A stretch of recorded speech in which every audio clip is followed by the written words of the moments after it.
జ్ఞాపకం చేసుకోండి, పాటల్లో రక్షించుకొని సాయించి మీ తరతో మాట్లాడండి, రావాల్సిన దర్శనం తీసుకొని ఇష్టమైనటువంటి చేస్తున్నాము, ప్రార్థిస్తున్నాము తండ్రి.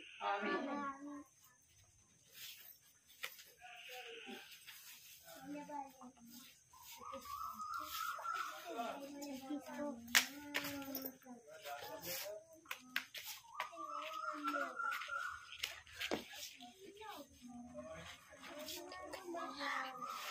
లేచి నిలబడుకోండి, పిల్లలు లేచి నిలబడండి.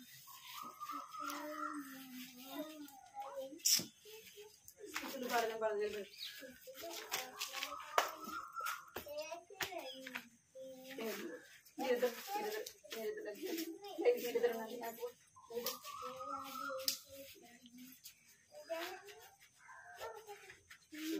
ఉండాలి, మీరిద్దరు ఉండాలి. స్కూల్లో లైన్ కూర్చుంటారు కదా, ఎట్లా కూర్చుంటే ఇద్దరు కూర్చుంటారు, ముగ్గురు కూర్చుంటారు. స్కూల్లో లైన్ కూర్చుంటారు కదా, అట్లనే ఇక్కడ కూడా ఉండాలి. సరేనా?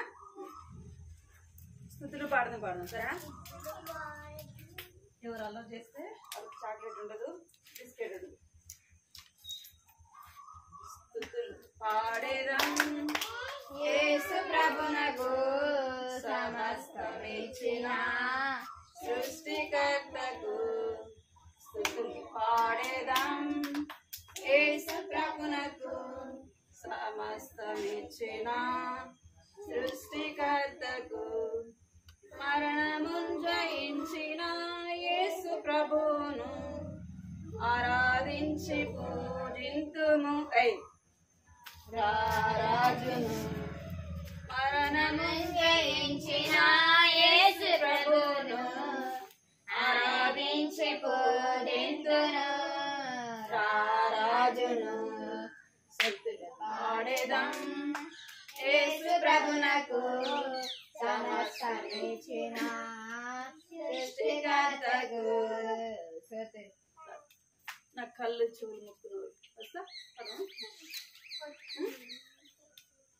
నా కళ్ళు చెవులు ముక్కు నోరు యేసు కోసమే, నా చేతులు కాలు దేహమంతా యేసు కోసమే. నా కళ్ళు చెవులు ముక్కు నోరు యేసు కోసమే, నా చేతులు కాలు దేహమంతా యేసు కోసమే. పరిశుద్ధత నాకీయుమా, పరిశుద్ధత నాకీయుమా. పాటలు పాడి నాట్యమాడేదం, పాటలు పాడి నాట్యమాడేదం. పే పే పే పే పే పే పే పే డుమ్ డుమ్ డుమ్ డుమ్ డుమ్ డుమ్ డుమ్ డుమ్ లా లా లా లా లా లా లా లా.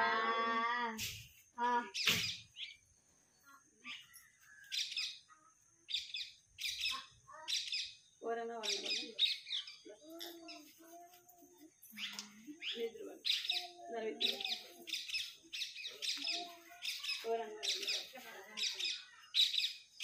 ఓరన్నా ఓరన్నా యేసుకు సాటి లేరన్నా లేరన్నా.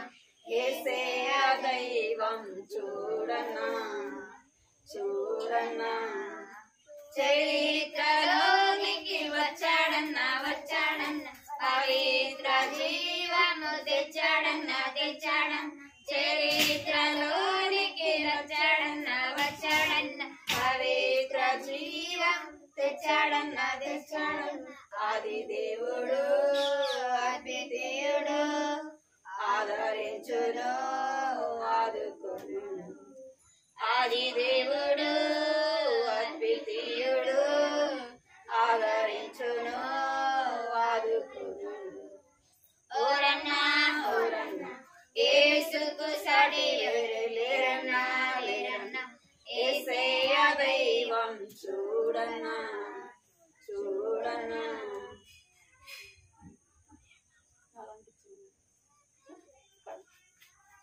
నలాంటి చిన్నలంటే యేసయ్యకి ఇష్టం, నలాంటి వారిదే పరలోక రాజ్యం. నాలాంటి చిన్నలంటే యేసయ్యకి ఇష్టం, నాలాంటి వారిదే పరలోక రాజ్యం. నాలాంటి చిన్న పిల్లల వెంటయ్యా ఎత్తుకొని ముద్దాడి ముచ్చటించి దీవించును. నాలాంటి చిన్న వారిని యేసయ్యా ఎత్తుకొని ముద్దాడి ముచ్చటించి దీవించును. నాలాంటి చిన్నలంటే యేసయ్యకి ఇష్టం. నాలాంటి వారిదే పరలోక రాజ్యం. మనసు మారి చిన్న పిల్లల వంటి వారైతేనే పరలోక రాజ్యమని యేసు చెప్పెను. మనసు మారి చిన్న పిల్లల వంటి వారమైతేనే పరలోక రాజ్యమని యేసు చెప్పెను. నాలాంటి చిన్నలంటే యేసయ్యకి ఇష్టం. నాలాంటి వారిదే పరలోక రాజ్యం. పరలోక రాజ్యం.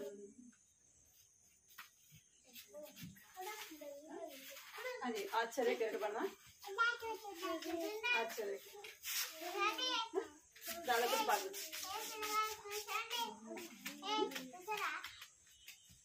కూర్చో.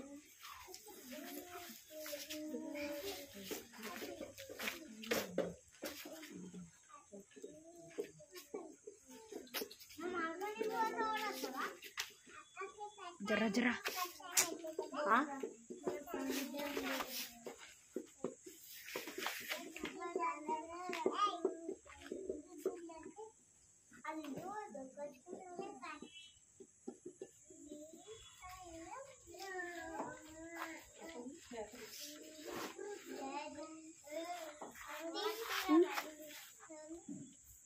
ఏమైందిరా?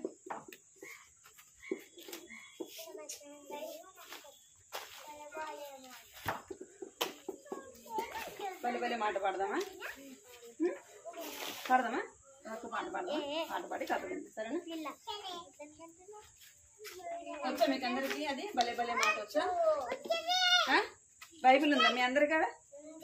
అందరి కాడ ఉందా? సరే, బైబిల్ ఎత్తి పాడదాం. సరేనా? అందరు బైబిల్ ఎత్తి పాడదాం.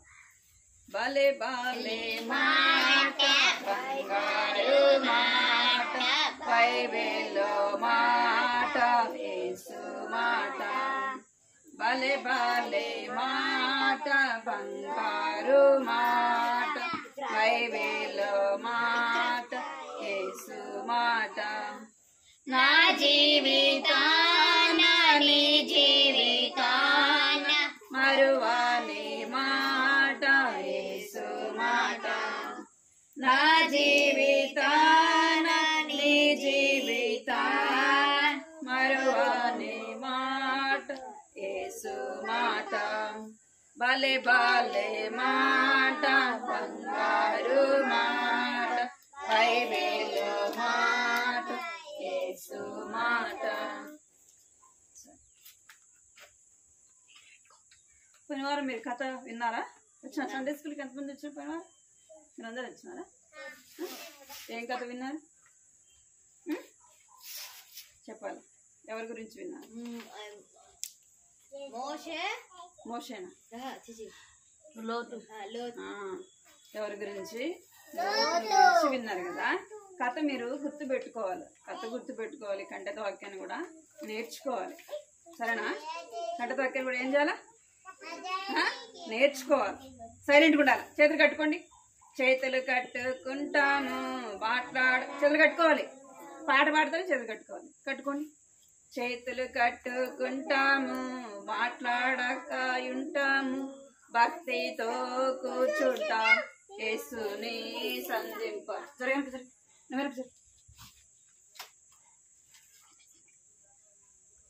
కథ మీకు అబ్బాయి పేరు ఏం పేరు అంటే రాజకుమారుడు. ఏం పేరు? రాజకుమారుడు. రాజకుమారుడు అంటే రాజు యొక్క కుమారుడు కదా. ఏమంటారు రాజకుమారుడిని? వాళ్ళ నాన్న రాజు కాబట్టి కుమారుడి పేరు కూడా ఏమంటారు? రాజకుమారుడు అంటారు. అంటే రాజు తర్వాత రాజు లాంటి వాడు కదా. అవునా కదా? బాబు పేరు రాజకుమారుడు అన్నమాట. అయితే రాజకుమారుడు ఎలాగుండాలా? రాజకుమారుడు లాగుండాలా? దాసుడు లాగుండాలా? దాసుడిలాగా ఉండాలా? రాజకుమారుడు. ఆ? రాజు ఎవరికైనా దాసుడిగా ఉంటాడా? ఆ? ఏం చేస్తాడు? రాజు అందరికి ఆజ్ఞాపించేవాడుగా ఉంటాడు కదా. అది చేయండి, ఇది చేయండి, అక్కడికి వెళ్ళండి, ఇక్కడికి వెళ్ళండి, అవి తీసుకురండి, ఇవి తీసుకురండి అని చెప్తాడు కదా. అవునా కదా? రాజు అందరికి చెప్తాడు, కానీ అందరు వచ్చి రాజు చెప్తారా? చెప్పరు కదా. అట్లా బాబు పేరు ఏం పేరంటే రాజా కుమారుడు. అంటే రాజకుమారుడు, రాజు తర్వాత రాజు. రాజు కుమారుడు ఎప్పుడు కూడా దాసుడు కాడు. అయితే ఇక్కడ వినాలి, మీరు చేతులు కట్టుకోండి. మీరు ఎవరిని ఎవరు తాకద్దు. మీరు ఎవరిని ఎవరు కూడా తాకకూడదు. వెనక జరగ వెనక జరగ చేతులు కట్టుకోండి.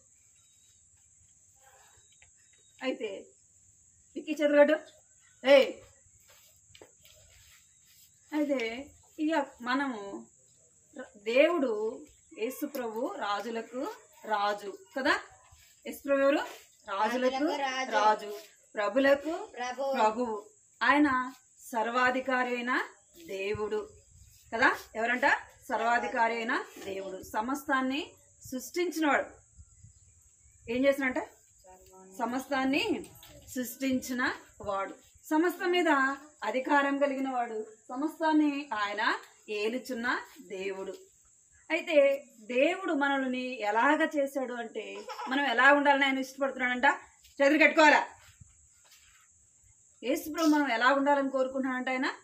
మనము కూడా ఆయన రాజులకు రాజు, ప్రభులకు ప్రభు గనక మనం ఎవరమే అంటే దేవుని యొక్క కుమారులము, కుమార్తెలము, అంటే దేవుని పిల్లలము.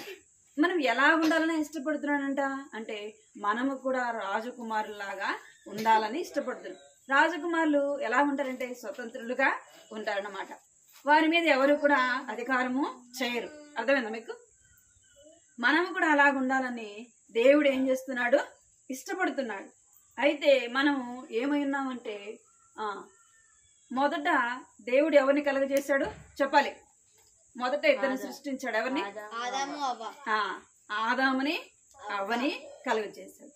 వారిద్దరికి కూడా దేవుని మాట వినేంత వరకు, దేవుడు చెప్పింది చేసేంత వరకు వారు ఎలాగుంటూ వచ్చినారంటే సంతోషంగా ఉంటూ వచ్చినారు. ఇక్కడ చూడాలి మీరు కోసం. ఎట్లా ఉన్నారంట? దేవుని మాట విన్నప్పుడు వారు ఎంతో సంతోషంగా ఉంటూ వచ్చినారు, ఎంతో ఆనందంగా ఉంటూ వచ్చినారు. వారిలో ఏమి లేదండి. ఇక్కడ చూడాలి మీరు. మందిరా కొడతానండి. ఇప్పుడు ఏమి లేదు వారిలో. దుఃఖము లేదు, బాధ లేదు. వారి మీద ఎవరు అధికారము చేసేవారు కాదు. వారి ఇష్టంగా వారు తోటలోకి వెళ్ళేవాళ్ళు, వారికి ఇష్టం వచ్చినట్టు పళ్ళు కోసుకొని తినేవాళ్ళు. ఎంతో సంతోషంగా, ఎంతో ఆనందంగా ఆ యొక్క ఏదోని తోటలో ఉండేవాళ్ళు. అయితే వారు ఏం చేస్తూ వచ్చినారంటే, అవ్వ ఏం చేస్తూ వచ్చింది? ఎవరి మాట వింది? దేవుని మాట వినకుండా ఎవరి మాట వినింది? సాతాను మాట వినింది, సర్పము మాట వినింది అన్నమాట. ఆ యొక్క మాట వినట ద్వారా ఆమె ఏమైపోయింది? పాపములో పడిపోయింది కదా. ఏమైపోయింది? పాపములో పడిపోయింది. పాపం చేయవాడు దేనికి దాసుడు అంట? పాపానికి దాసుడు. ఎవరు? ఇక్కడ ఉంది చూడండి. చదవండి ఎవరైనా, గట్టిగా చదవండి. యేసు చెప్పెను, పాపము చేయవాడు పాపము చేపేవాడు పాపమునకు దాసుడు. ఎవరంట? పాపము చేయి ప్రతి వాడు కూడా దేనికి దాసుడంట? ఇక్కడ చూడాలి. దేనికి దాసుడు? పాపానికి దాసుడు. ఇక్కడ ఈ బాబును చూడండి. పాపం ఏం చేస్తుంది? తనని పట్టుకుని ఉంది. ఏం చేస్తుందంట? పాపం దాన్ని ఏం చేస్తుంది? పట్టుకుని ఉంది. అంటే సాతాను తన మీద ఏం చేస్తున్నాడంటే అధికారము చేస్తున్నాడు. తను కట్టేస్తున్నాడు కదా. అవునా లేదా? పాపం చేయవాడు దేనికంటే పాపానికి దాసుడు. ఇప్పుడు బాబు పేరు ఏం పేరు? రాజా కుమారుడు అనమాట. అయితే ఈ బాబుని ఏం చేస్తుంది అంటే పాపము పట్టుకుంది. పాపం ఏం చేసిందంటే తనను కట్టేసింది. ఇప్పుడు ఎవరికి దాసుడు? సాతాను. ఎవరికి దాసుడు? పాపానికి దాసుడు. మనం ఎవరికి దాసులముగా ఉండాలి? దేవునికి. దేవునికి దాసులముగా ఉండాలి. అయితే ఇక్కడ దేనికి దాసులుగా ఉంటే పాపానికి దాసుడిగా ఉంటున్నాడు. పాపానికి దాసుడిగా ఉంటున్నాడు. ఎందుకు అంటే దేవుడు చెప్పింది చేయకపోవడాన్ని బట్టి మనం ఎవరికి దాసులమంట? పాపానికి దాసులము. మన పాపానికి దాసులుగా ఉండట ఎవరికి ఇష్టం లేదు? చెప్పాలి, ఎవరికి ఇష్టం లేదు? దేవునికి ఇష్టము లేదు. మన బైబిల్ ఏం చెప్తుందంటే అందరూ కూడా పాపము చేసిన వారని చెప్తుంది. బైబిల్ ఏం చెప్తుంది? అందరూ దేనికి దాసులంట? పాపానికి దాసులు. నీతిమంతుడు లేడు, ఒక్కడు కూడా లేడు. ఎవరు లేరు? నీతిమంతుడు లేడు, ఒక్కడు కూడా లేడు. అంటే అందరూ కూడా ఏమై ఉన్నారంట? పాపానికి దాసులుగా ఉన్నారు. పాపం మనల్ని ఏలుతా ఉంటది. పాపం ఏం చేస్తుందంటే మనం ఎక్కడికి వెళ్ళినా మనతో పాటు ఎవరు వస్తారు చెప్పండి? పాపము మనతో పాటే ఉంటుంది. పాపం మనతో పాటే వస్తుంది. సాతాను అంటే మనతో పాటు ఉంటాడు. మనల్ని ఏం చేస్తుంటాడంటే తను బానిసగా, మనం తన బానిసలో గనక మనల్ని ఏం చేస్తుందంటే తన అధికారం మన మీద చేస్తూ ఉంటుంది. మనల్ని ఏం చేస్తుంటుంది? పాపము మనల్ని ఏం చేస్తుందో చెప్పండి? మంచి పనులు చేపిస్తుందా? పాపం మనలో ఉంటే చేపిస్తుందా? మంచి పనులు చేపిస్తుందా? సాతాను ఎప్పుడు కూడా మనల్ని మంచి పనులు చేయవనియుడు. మనం చేయాలని కూడా తను ఏం చేయనీయుడు, చేయనీయుడు. ఏం చేస్తాడంటే చిన్న వయసు నుంచే మనకు అన్ని చెడే నేర్పిస్తాడు. సాతాను ఏం నేర్పిస్తాడు? చెడే నేర్పిస్తాడు.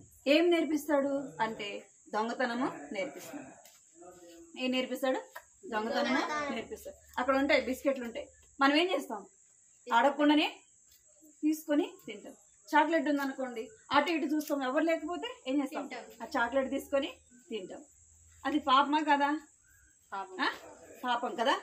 అలా అంటే సాతాను మనల్ని అలాగా ప్రేరేపిస్తా ఉంటది. అది మన వస్తువు కాకపోయినా మనం ఏం చేస్తామంటే ఆ వస్తువుని తీసుకొని వెళ్ళిపోతాం.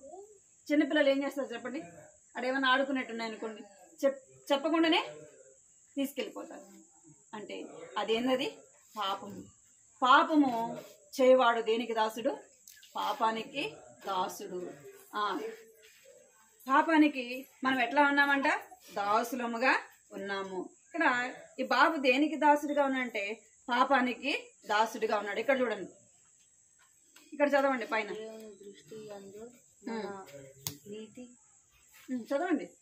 దేవుని దృష్టి యందు మనకు నీతి క్రియలైనట్టు మరియు ఉన్నవి. మనము పరిశుద్ధత లేకుండా దేవుణ్ణి చూడలేము. ఏం చేయలేము? ఏం చేయలేము చెప్పండి? పరిశుద్ధత లేకుండా దేవుణ్ణి మనము చూడలేము. ఇక్కడ పాపం మనల్ని ఏం చేస్తుందంటే మనల్ని పట్టుకొని ఉంటుంది. మనం ఏమనుకుంటామంటే నేను వాడంతా పాపిని కాదు దా, మనం ఏమనుకుంటాం? వాడు చేసినంత పాపం నేను చేయలేదులే, నేను మంచోడు. ఇక్కడ చూడాలా, ఏమనుకుంటాం మనం? నేను మంచోడిని కదా. ఏమంటాం మనం? నేను మంచోడిని, నేనేం తప్పు చేయలేదు అంటామా? ఎందుకు చేసినారంటే ఏమంటాం? ఆంటీ నేను వాడు చేసినంత వాడు చేసినట్టు నేను చేయలేదు ఆంటీ అంటారా మీరు? అంటే ఇక్కడ బైబిల్ చెప్తుంది మనం చేసేది చిన్నదైనా పెద్దదైనా ఏంది? పాపము. ఇంకా మనం ఏం చేస్తామంటే పాపం చేసి ఎన్నో మంచి కార్యాలు చేసి ఏం చేయాలనుకుంటాం? పాపాన్ని పోగొట్టుకోవాలనుకుంటాం. ఇక్కడ చూడాలి, పాపం చేసిన వాళ్ళు ఏమనుకుంటారంటే పాపాన్ని పోగొట్టుకోవడానికి ఎన్నో చేయాలని చూస్తారు. గుళ్ళకి వెళ్తారు. హిందువులైతే ఏం చేస్తారు? ఎన్నో మంచి కార్యాలు చేయాలా కదా, పుణ్యం రావాలంటే ఏం కావాలంట? ఎన్నో మంచి కార్యాలు చేయాలనుకుంటారు. గుళ్ళకి వెళ్తారు కదా, గుళ్ళలో ఏమేమో చేస్తారు. ఇంకేం చేస్తారు? నదులలోకి పోయి పుణ్యక్షేత్రాలకు పోయి ఏం చేస్తారు? స్నానాలు చేస్తారు. ఇక్కడ ఆయన ఏం చేస్తున్నాడు? స్నానము చేస్తున్నాడు. అంటే ఏదో మంచి క్రియలు చేసి ఏం పోగొట్టుకోవాలని? దేన్ని పోగొట్టుకోవాలని? పాపాన్ని పోగొట్టుకోవాలని ఆయన ఏం చేస్తున్నాడంటే ఆ యొక్క నదిలోకి వెళ్ళి ఏం చేస్తున్నాడు? స్నానము చేస్తున్నాడు. ఇంకా కొంతమంది ఏం చేస్తారు? పుణ్యక్షేత్రాలకు వెళ్ళి స్నానం చేస్తే నా పాపం పోతుందని అంటారు. ఇంకేం చేస్తారంటే ఆ గుడికి వెళ్ళి నేను పూజ చేస్తే నా పాపం పోతుంది అనుకుంటారు. ఇంకేం చేస్తారంటే కొంతమంది పేదవాళ్ళకి, అనాథలైన వారికి, దిక్కులేని వారికి ఏం చేస్తారు? అన్నం పెట్టడం, వారికి ఏదైనా సహాయం చేస్తే నేను మంచి చేసినాను అనుకుంటారు. అది వారిని దేవుని రాజ్యంలో చేరుస్తుందా? ఇక్కడ రాయబడింది, దేవుని దృష్టి యందు మన నీతి ఎలాంటిదంట? మురికి పేలికల వంటిది. మన నీతి అంతా కూడా ఏమైందంట? మురికి వేలిక లాంటిది, అంటే మురికి గుడ్డ లాంటిది. ఎలాంటిదంట? ఇక్కడ చూడాలి మీరు. ఏమైందంట? మురికి గుడ్డ లాంటి వారి. అంటే మనము సొంత ప్రయత్నాల ద్వారా మన పాపాన్ని పోగొట్టుకుంటామా? మనం ఒక దొంగతనం చేసామనుకోండి, లేదా ఒక తప్పు చేసాం, ఆ దొంగతనం చేసిన దొంగతనాన్ని ఆ యొక్క శిక్షతని తప్పించుకోవాలంటే మన వల్ల అవుతుందా? కాదు. అంటే మనం చేసిన తప్పును మనం ఏం చేస్తామంటే దాన్ని పోగొట్టుకోవాలా, దాన్ని ఎలాగైనా మాపివేసుకోవాలనుకుంటాం. అది మన వల్ల కాదు. మన క్రియలన్నీ ఎలా ఉన్నాయంట? మురికి గుడ్డ లాంటివి, మురికే తేలిక లాంటివి. మన పాపాన్ని మనం పోగొట్టుకోలేము. అర్థమైందా? మన పాపాన్ని మనము పోగొట్టుకోలేము, మన పాపాన్ని మనము తీసివేసుకోలేము. ఇక్కడ రాయబడి చూడండి, మీరు శుద్ధి చేయుదురు గాని మీ అంతరంగము చెడుతనంతో నిండి ఉన్నది. ఇక్కడ ఏం చేస్తున్నారంటే, ఏం చేస్తున్నారు? ఆయన ఏం చేస్తున్నాడు? స్నానము చేస్తున్నాడు. స్నానం చేయడం ద్వారా ఏం మురికిపోతుంది? ఎక్కడ చూడాలా? స్నానం చేయడం ద్వారా ఏం మురికిపోతుంది? శరీరానికి ఉన్న మురికి పోతుంది. ఆత్మకున్న మురికి పోతుందా? హృదయానికి అంటుకున్న పాపం పోతుందా? పోదు. అంటే మనం దొంగతనం చేసి వచ్చి స్నానం చేస్తే సరిపోయేది అనుకుంటే పోతుందా అది? మనం చేసిన తప్పు పోదు. అర్థమైందా మీకు? అంటే మనం చేసే స్నానము ఏది శుద్ధి చేస్తున్నాము? మన శరీరాన్ని శుద్ధి చేస్తాం. హృదయం అయితే ఎలాగుంది? పాపముతో ఉంది. ఇప్పుడు వచ్చినావు, ఎక్కడ చూస్తున్నావు? ఇక్కడ చూడు. దేన్ని శుద్ధి చేస్తున్నాం మనం? మన చేతులు, కాళ్ళు, మన దేహాన్ని శుద్ధి చేస్తున్నాం. కానీ ఆత్మలో ఏముంది? హృదయంలో పాపము ఉంది. ఈ పాపం పోవాలంటే మన వల్ల అవుతుందా? మన హృదయంలో ఉన్న పాపం పోవాలంటే మన వల్ల అవుతుందా? నేను దొంగతనం చేశాను, నన్ను క్షమించండి అంటే క్షమిస్తారా ఎవరన్నా? క్షమిస్తారా? నేను హత్య చేశాను, నన్ను క్షమించండి, నన్ను చేర్చుకోండి అంటే చేర్చుకుంటారా? ఎవరు కూడా మన దగ్గరికి కూడా తీసుకోరు మనం ఏదైనా తప్పు చేస్తే. అంటే ఇక్కడ శరీరాన్ని శుద్ధి చేస్తున్నాడు కానీ ఆత్మను శుద్ధి చేసుకోలేని స్థితిలో ఉన్నాడు. పాపం ఏం చేస్తుంది? దాన్ని ఏం చేస్తుంది? పట్టుకొని ఉంది కదా. తన నదిలోకి వెళ్ళినా, గుడికి వెళ్ళినా, ఎక్కడికి వెళ్ళినా పాపం ఏం చేస్తుంది? తనని పట్టుకొని ఉంది. మన పాపం వాళ్ళు ఏం చేస్తుందంట? పట్టుకుంటుంది. మనం ఎక్కడికి వెళ్ళినా, మనం ఏడున్నా కూడా పాపము మన వెనకాలే ఉంటుంది. అర్థమైందా? పాపం ఏం చేస్తుంది? మన వెనకాలే మనతో పాటు ఉంటుంది. అయితే మనం ఏం చేస్తున్నామంటే ఆత్మను శుద్ధి చేసుకోలేకపోతున్నాం. దేన్ని శుద్ధి చేసుకుంటున్నామంట? శరీరాన్ని శుద్ధి చేసుకుంటున్నాం. శరీరాన్ని పవిత్రపరచుకుంటున్నాం కానీ వాసన రాకుండా కదా. చెమట వాసన వచ్చి స్నానం చేస్తే ఏమైంది? చెమట వాసన పోయింది కదా. అయితే ఆత్మకున్న దుర్వాసన పోవాలంటే మనం చేసే పాపము రోజుకొకటైనా రోజు చేస్తూ ఉంటే ఇప్పుడు మీ వయసు ఎంత ఉందో పాపాలు కూడా అన్నీ ఉంటాయి కదా. రోజుకొకటి చేసిన, రోజు ఒక అబద్ధం చెప్పినాను అనుకోండి, చిన్న దొంగతనం చేసిన, అవి రోజుకి ఏమైపోతాయి? గుట్టలాగా అయిపోతాయి. మన హృదయం ఏమైపోతుందంటే రోజుకి పాపముతో నింపబడుతుంది. మన హృదయం కూడా ఏమైపోతుంది? పాపముతో పాడైపోతుంది. దేంతో పాడైపోతుందంట? పాపముతో మన హృదయము పాడైపోతుంది. అందుకే బైబిల్లో చెప్పబడుతుంది. ఏమని చెప్పబడుతుంది? హృదయము అన్నిటికంటే మోసకరమైనది. ఏదంట? చెప్పాలి. హృదయము అన్నిటికంటే మోసకరమైనది. హృదయము అన్నిటికంటే మోసకరమైనది, అది ఘోరమైన వ్యాధి కలది.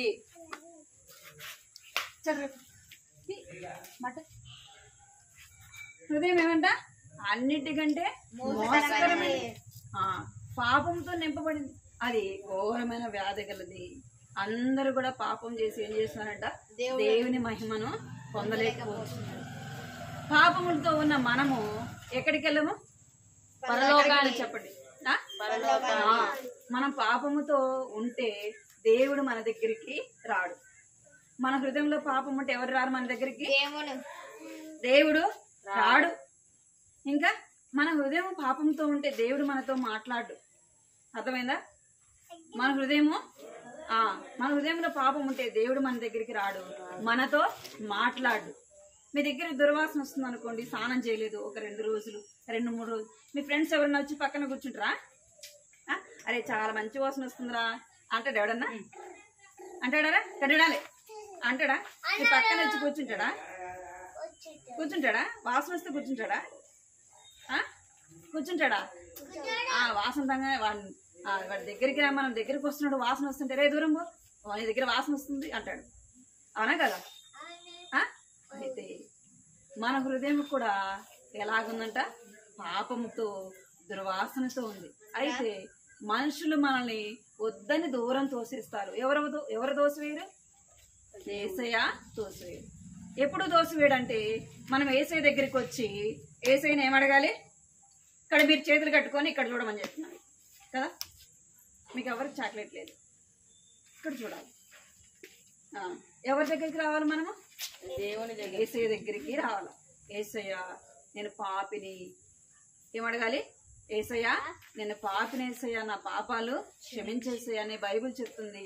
అందరూ పాపం చేశారంటుంది. నేను కూడా పాపం చేశాను, నేను కూడా ఏం చేస్తున్నాను? పాపంలోనే ఉన్నాను. యేసయ్య నా పాపాలు క్షమించండి, నీ రక్తంతో నా పాపాలు కడిగి వేయండి, నన్ను నీ బిడ్డగా చేసుకోండి. ఏమని అడగాలి? నన్ను నీ బిడ్డగా చేసుకోండి యేసయ్య. నా పాపాన్ని నేను తీసివేసుకోలేను. మన పాపాన్ని మనం తీసేసుకుంటామా? తీసేసుకోలేం. కాబట్టి మనకు సహాయం కావాలి. ఏం కావాలి? సహాయం. మీకు ఏదైనా చిన్నపిల్లలు అనుకోండి, ఏదైనా మురికి అంటింది, వారికి ఎవరు సహాయం చేయాలి? మమ్మీ సహాయం చేయాలి కదా. మమ్మీ వచ్చి ఏం చేయాలి? వారికి సోప్ పెట్టి స్నానం చేయించాలి. వాళ్ళు చేసుకుంటారా స్నానము? చేసుకుంటారా? మీరు చిన్నపిల్లలు చేసుకుంటారా? వచ్చి వాళ్ళకి స్నానం చేయడం రాదు కదా. వారికి ఎవరైనా సహాయము చేయాలి.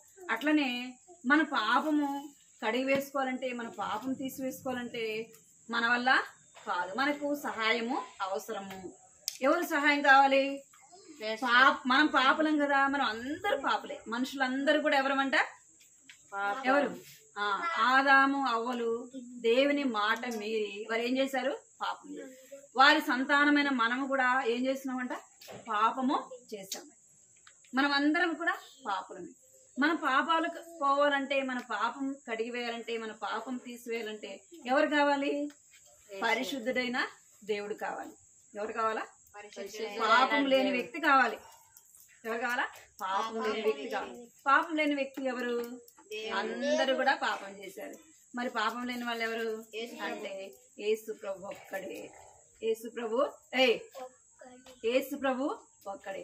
ఆయన ఒక్కడే పరిశుద్ధుడు, ఆయన ఒక్కడే నీతిమంతుడు, ఆయన ఒక్కడే పాపము లేనివాడు, ఆయన ఒక్కడే మన పాపములు తీసివేసే దేవుడు. అందుకే ఎవరి సహాయం కావాలి మనకు? యేసు ప్రభు యొక్క సహాయము కావాలి. యేసయ్య నన్ను పాపిని, నా పాపాలు క్షమించండి, నీ రక్తంతో నన్ను కడగండి, నన్ను నీ బిడ్డగా చేసుకోండి యేసయ్య అని అడగాలి. అప్పుడు యేసయ్య ఏం చేస్తాడంటే ఆయన రక్తంతో నీ ప్రతి పాపాన్ని కడుగుతాడు. నువ్వు చేసిన అబద్ధాలు, చిన్న చిన్న తప్పులు, చిన్న చిన్న మోసము, ఇవన్నీ కూడా ఎవరు తీసేస్తారు? యేసయ్య తీసివేస్తాడు. అడుగుతారు యేసయ్యని? అడుగుతారు యేసయ్యని? మీరు అందరూ మోకరించి యేసయ్యని అడగాలి. యేసయ్య పాపం తీసివేసుకోవటం నా వల్ల కాదు, నీవే నాకు సహాయం చేయి, నన్ను నీ బిడ్డగా చేసుకో యేసయ్య అని అడగాలి. మన పాపములు కడుక్కోకపోతే, పాపముతో మనం ఈ లోకాన్ని విడిచిపెడితే మనం ఎక్కడికి వెళ్ళము? దేవుని రాజ్యానికి వెళ్ళలేము. ఎక్కడికి వెళ్ళలేమంట? దేవుని రాజ్యానికి వెళ్ళలేము. దేవుని రాజ్యంలో పాపానికి చోటు లేదు. దేనికి చోటు లేదంట? పాపానికి చోటు లేదు. నేను చిన్న ఒక్క అబద్ధమే కదా చెప్పినాను, అంటే ఆ చిన్న అబద్ధమైనా, చిన్న ఒక్క తప్పైనా నువ్వు ఎక్కడికి వెళ్ళలేవు? దేవుని రాజ్యంలోకి వెళ్ళలేవు. అర్థమైందా మీకు? దేవుని రాజ్యంలోకి వెళ్ళలేవు. కనుకనే ఈ సమయంలో యేసయ్య నేను పాపిని, నా పాపాలు క్షమించండి, రక్తంతో నన్ను కడగండి, మీ బిడ్డగా చేసుకోండి యేసయ్య, ఈ రోజు నుంచి నేను నీ బిడ్డగా ఉండటానికి నాకు సహాయం చేయండి అని అడగాలి. మోకరించండి. కంఠద వాక్యం పడుతున్నాను.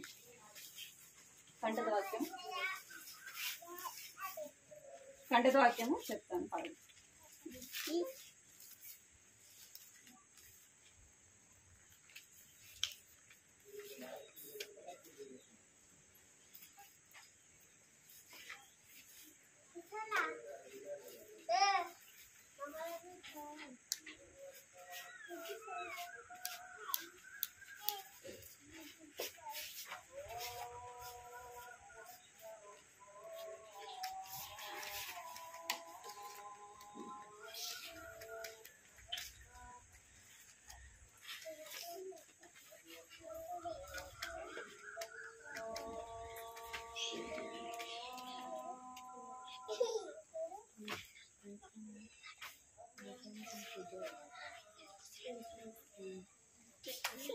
పలకండి, కంటి వాక్యం పలకండి. ఏయ్ పలకాలి.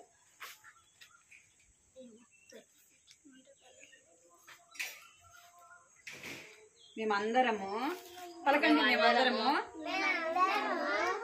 అపవిత్రుల వంటి వారమైతే మా నీతి క్రియలన్నీ మురికి గుడ్డ వలె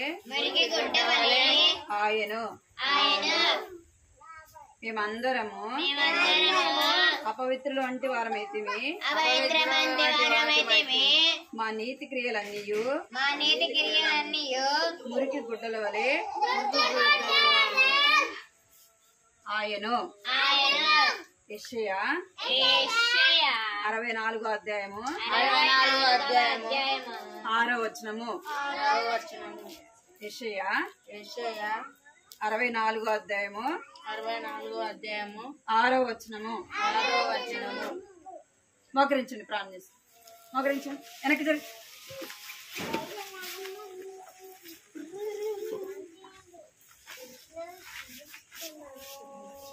ఒకరి కళ్ళు మూసుకోండి. అందరు నాలుగు పైకి మోకరించండి. పైకి మోకరించండి. పైకి ఇట్లా పైకి మోకరించాలా. కళ్ళు మూసుకోవాలి.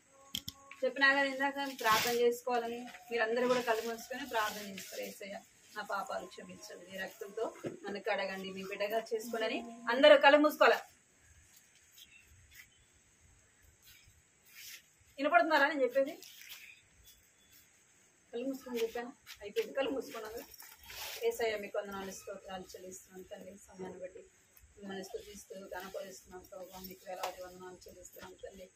ఆయన తండ్రి ఈ దినం ప్రభావ సాయంత్రం సమయంలో ప్రభావ నీ సన్నిధిలో చేరి మిమ్మల్ని స్తుతిస్తూ గణపరుస్తున్నాం ప్రభావ.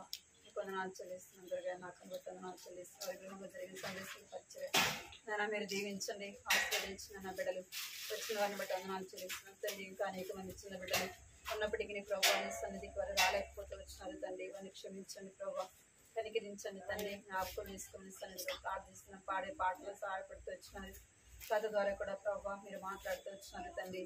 దేవానికి ఎంతో వందనాలు చెల్లిస్తున్నాం. కనికరించండి, కృప చూపించండి. బిడ్డలు ఏదైతే విన్నారో ప్రభావ వారి హృదయాల్లో భద్రపరచుకుంటూ సహాయించండి. ఆ మాటలు తండ్రి వారి హృదయంలో మీరేనైనా భద్రపరచమని సన్నిధిలో ప్రార్థిస్తాం. వారి తొట్టిల్లకుండా వారిని కాపాడండి ప్రభావ. వారిని భద్రపరచండి తండ్రి. వారిని రక్షించండి ప్రభావ. కృపలో వారిని జ్ఞాపకం చేసుకోమని సన్నిధిలో ప్రార్థిస్తున్నాం తండ్రి. సహాయించండి. వచ్చిన బిడ్డ అందరిని బట్టి వందనాలు చెల్లిస్తున్న కంటి వాక్యాన్ని కూడా నేను యెషయా గ్రంథం 64వ అధ్యాయం ప్రభా నా తండ్రి 6వ వచనంలో రాయబడినట్లుగా ప్రభావ మనం అందరము అపవిత్రమైనటువంటి వారమైతే మన నీతి అంతయు మురికే గుడ్డ లాంటి వాటిని అనుసరిస్తూ వచ్చినారు ప్రభావ. నీకు ఎంతో వందనాలు చెల్లిస్తున్నాం. బిడ్డలు దీవించండి, ఆశీర్వదించండి. దేవుని దయలోను మనుషుల దయలో ప్రభావ వర్ధిల్లుటకు సహాయించండి. వారి చదువుల్లో సహాయించండి, జ్ఞానం దయచండి, మంచి ఆరోగ్యంతో నింపండి. తల్లిదండ్రులు వీరి కుటుంబాలు మీరు దీవించండి, ఆశీర్వదించండి. నేను మిగిలిన సమయాన్ని దీవెనకరంగా చేయండి. వందనాలు చెల్లించుకుంటూ యేసు నామములో స్తుతించి ప్రార్థించి అడిగి వేడుకున్నాను తండ్రి. ఆమేన్.